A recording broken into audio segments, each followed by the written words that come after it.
حکیم افلاطون: غربت اور امارت دونوں سے ہی انسان کی استدار کار میں کمی آ جاتی ہے۔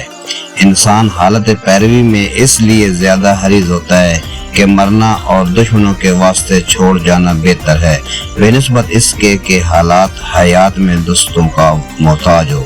آدمی کو بہت سے نقصانات محض اس وجہ سے پہنچتی ہیں کہ وہ لوگوں سے مشورہ نہیں لیتا۔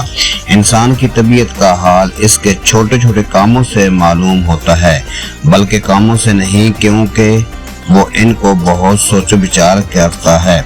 انصاف کی ایک ہی صورت ہے اور جو کی بہت سی صورتیں ہیں۔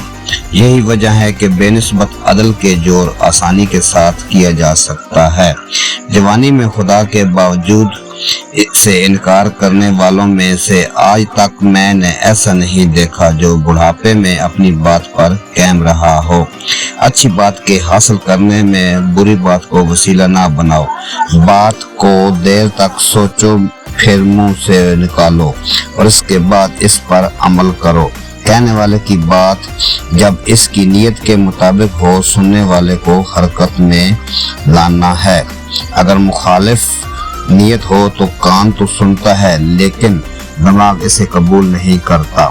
لوگوں کو ہر وہ بات سیکھنی چاہیے جس کے نہ جاننے سے شرمندگی حاصل ہوتی ہے۔ ایسے انسان کی فریاد رسی کرو جو کہ گرفتار بلا ہو، بشرطیہ وہ اپنے فعل و بد کے نتیجے میں گرفتار بلا نہ ہوا ہو۔